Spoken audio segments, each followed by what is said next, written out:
It was just a normal, sunny August day, and I was busy with our then Matthew, who was 2.5 years old, and Andrew, who was 10 weeks old. And after an afternoon nap, I went in to get him and was horrified at what I saw.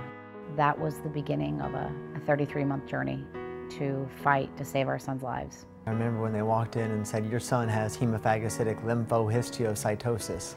Of course, that was very overwhelming. Andrew ultimately underwent 3 bone marrow transplants in an effort to save his life. It was at that time, upon further testing, that we learned, yes, we knew Andrew had HLH, but the cause of his HLH was a newly found rare genetic mutation on the X chromosome. And so the doctors said that they needed to test me and see if I had to pass this. I got a phone call from the doctor saying, "You are the carrier, and because you carry this, we need to test your other son." We soon found out that he also carried the mutation, not yet the disease. He carried the mutation, which means at some point he could get the disease. That's when all the doctors said their recommendation was to go ahead and take Matthew into a transplant while he was healthy, because that gave him the best shot. And so ultimately that's the decision, the very, very tough decision that we had to make as his parents, to take him into a transplant while he was healthy. So then for about 10 days, we had Matthew and Andrew in the bone marrow unit at the same time. You know, we really thought, we're gonna beat this. Like, somehow, by the grace of God, like, this kid's had 3, this one's gonna have 1, and we're gonna make it. And Andrew developed some pulmonary issues. Inevitably, after several tests and about 10 days, Andrew passed away in the pediatric intensive care unit, and Matthew was still in the bone marrow unit. The next 8 months, then, Matthew had a really horrific, challenging course. He passed away 8 months, almost to the day, from his brother.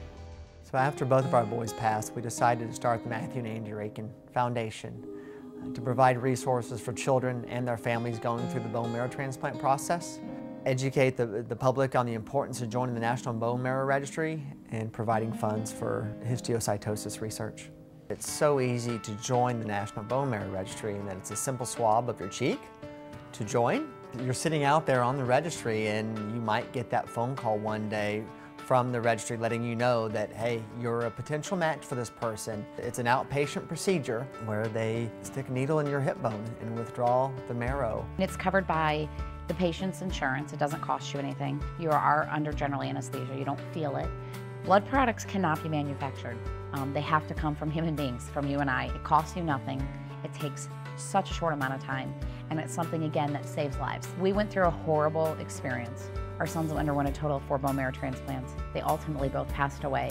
It's horrible. I mean, I can't think of a parent's, that's every parent's worst nightmare, and it happened to us twice. Nothing's gonna bring Matthew and Andrew back, but I know that, the good work that we're doing is gonna help, and the good work that people did before them to get people on the registry. I hope that people are able to make changes in their lives for the better and not have to go through what we went through, and realize that life is short and treat every day as if there is no tomorrow.